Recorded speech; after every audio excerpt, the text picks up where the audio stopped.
Good morning friends, मैं हूं तौफीक। आपका स्वागत है आपके अपने चैनल एक एजुकेशन अड्डा पर। दोस्तों, जहां पर एनआईएस से संबंधित कोई भी खबर होती है उन खबरों पर मेरी नज़र रहती है, जो आप सबके लिए मोस्ट इंपॉर्टेंट होती है। उन खबरों को लेकर मैं आप सबके सामने हाजिर होता हूं। दोस्तों, एक बार फिर से मैं आप सबके सामने एनआईएस से संबंधित बड़ी अपडेट निकल कर आ रही है। उस अपडेट के साथ मैं हाजिर हूँ। जैसा आप अपने स्क्रीन पर देख रहे हैं कि नंदन बोहरा जी का एक ट्वीट है, और साथ ही साथ मैं एक लेटर आपको दिखाऊंगा जो बहुत महत्वपूर्ण है। और साथ ही उस लेटर की ये अच्छी बात है कि उस लेटर को क्या कहते हैं, शिक्षा विभाग में एजुकेशन मिनिस्टर ऑफ इंडिया के तरफ से रिसीव्ड कर लिया गया है। और उसमें क्या कुछ कहा गया है, किस तरह हमारे साथी अलग अलग तरीके से एनआईएस डीएलएड की मान्यता को लेकर लगातार लड़ाई कर रहे हैं। चाहे वो पप्पू सर हों या फिर नंदन बोहरा जी, सब अपने तरफ से प्रयास कर रहे हैं। जैसा आपने देखा होगा कि नंदन बोहरा जी जब सुप्रीम कोर्ट के फैसले के बाद वो लगातार अलग अलग मंत्रियों से या बीजेपी के नेताओं से मिल रहे हैं, और लगातार क्या कहते हैं, ट्वीट के माध्यम से या फिर फिजिकल जाकर मिलकर वो भी अपना प्रयास कर रहे हैं। तो उनकी भी प्रयास की सराहना की जानी चाहिए। हर आदमी अपनी अपनी तरफ से प्रयास कर रहा है, तो हर एक की प्रयास को जो जो भी नेता हमारे साथ प्रयास कर रहे हैं, तो उन सभी के प्रयास को ज़रूर हम लोग क्या कहते हैं, ज़्यादा से ज़्यादा इज़्ज़त दें और रिस्पेक्ट दें, और उनके साथ खड़े होने की कोशिश करें। जैसा नंदन बोहरा जी वो लगातार नेताओं से मिलकर और प्रधानमंत्री से लेटर के माध्यम से, ईमेल के माध्यम से हम सभी साथी प्रयास कर रहे हैं, और करना भी चाहिए। तो उसी क्रम में पप्पू सर हैं जो वो सुप्रीम कोर्ट के ज़रिए से जाना चाहते हैं, और ज़्यादा से ज़्यादा साथी उनके साथ भी जुड़ें, क्योंकि वहाँ से ही हम लोगों को ज़्यादा जल्दी न्याय मिलने की उम्मीद है। आप जान रहे हैं कि ये जो नेताओं से मिलने का है, जुड़ने का है, या प्रधानमंत्री द्वारा या अलग अलग तरह से हम उनको लेटर देते हैं, तो ये भी कहीं ना कहीं होना है। ये तो तय है कि होगा, आज नहीं कल तो डीएलएड को मान्यता मिलनी ही है। लेकिन यह है कि ये थोड़ा लेंदी प्रोसेस है, इसमें थोड़ा समय लग सकता है, क्योंकि नेताओं का जो है वो अपना फ़ायदा होगा तभी जाके वो कुछ करेंगे। लेकिन आप सुप्रीम कोर्ट से अगर आएंगे तो आपको जल्दी काम हो सकता है। तो आइए दोस्तों, जानते हैं कि नंदन बोहरा जी ने क्या लेटर लिखा और किसको लिखा है, क्या वो लेटर रिसीव्ड हो गया है, इस पर क्या संज्ञान हो सकता है। तो आइए इसको जानते हैं। जानने से पहले दोस्तों, अगर हमारे चैनल पर नए हैं और एनआईएस से संबंधित किसी तरह की भी न्यूज़ सबसे पहले और सबसे सटीक तरीके से पाना चाहते हैं, तो चैनल को जरूर सब्सक्राइब कर लें। साथ ही साथ बेल आइकन को प्रेस कर लें कि जैसे ही कोई वीडियो डालूं सबसे पहले उसका नोटिफिकेशन आपको मिल जाए। तो चलिए दोस्तों, शुरू करते हैं। पहले नंदन बोहरा जी का ट्वीट देखते हैं, उसके बाद दूसरा जो एक लेटर है उसको भी देखते हैं, उसको भी रिसीव कर लिया गया है। जरूर इसको देखिएगा आप। यहाँ पर उन्होंने, नंदन बोहरा जी ने लिखा है, माननीय प्रधानमंत्री जी नरेंद्र मोदी जी, पीएमओ और अन्य सक्षम, जैसे हो गया आपका Dharmendra Pradhan ji, education minister of India Sanjay Jeevan, और इसी तरह उन्होंने कई लोगों को टैग किया है। तो उसमें उन्होंने भारतीय एनआईएस डीएलएड संघ की तरफ से उन्होंने लिखा है कि प्रधानमंत्री को कि प्रधानमंत्री जी सप्रेम नमस्कार। एनआईएस डीएलएड के राष्ट्रीय अध्यापक शिक्षा परिषद एनसीटी द्वारा 22 सितंबर 2017 को भारत के राजपत्र में इसको शामिल किया गया था। उसकी शामिल नहीं करने की वजह से जो है सुप्रीम कोर्ट ने फैसला एनआईएस के खिलाफ दे दिया है। तो यहाँ पर आप देख पा रहे हैं उसके बगल में कि श्री नंदन बोहरा जी, और डेट 1/1/2024 को received by ministry of department prime minister office, इसको प्राइम मिनिस्टर ऑफिस में रिसीव कर लिया गया है।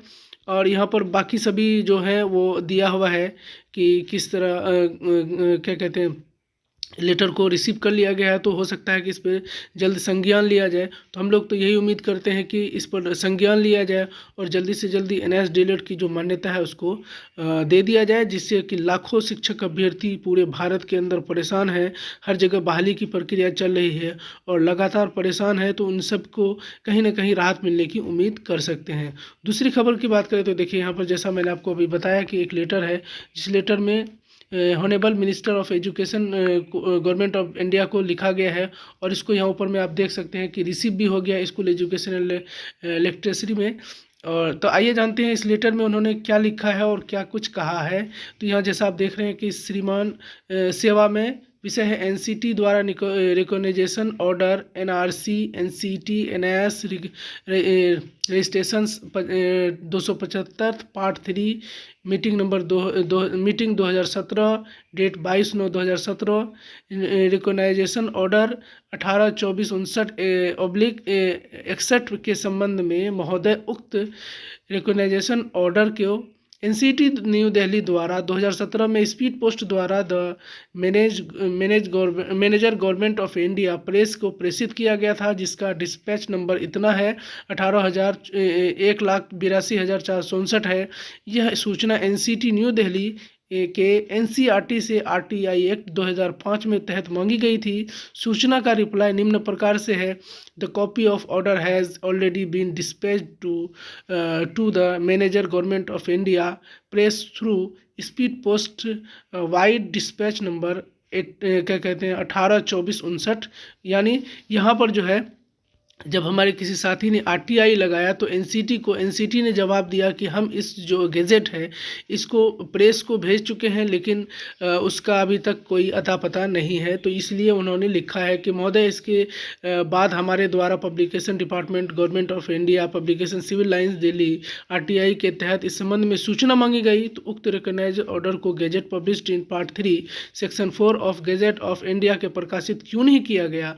तो महोदय, पब्लिकेशन डिपार्टमेंट ने आरटीआई के तहत मांगी गई सूचना का रिप्लाई प्राप्त होता है, जो इस प्रकार है। उन्होंने कहा है कि the notification sent be concrete department was not publish in part 3 section 4 of the gazette of India because the concrete department NCT did not follow the guidelines of this department. It did not make the payment required to the publishing notification. यानी इसमें कहा गया है कि information हमको मिली है, लेकिन इसमें क्या कहते हैं गैजेट में इसको क्यों शामिल किया जाए और इसका गाइडलाइन हमको जारी नहीं किया गया और ना ही पेमेंट दिया गया जिससे कि ये जो है गैजेट में इसको शामिल किया जाए। महोदय, ऊपर दिए गए उत्तर से स्पष्ट होता है कि एनसीटी द्वारा रिकॉग्नाइजेशन ऑर्डर को गवर्नमेंट ऑफ इंडिया में प्रकाशित करने के लिए पब्लिकेशन डिपार्टमेंट की गाइडलाइन को फॉलो नहीं किया और नोटिफिकेशन को पब्लिश करवाने के लिए आवश्यक पेमेंट भी नहीं किया गया।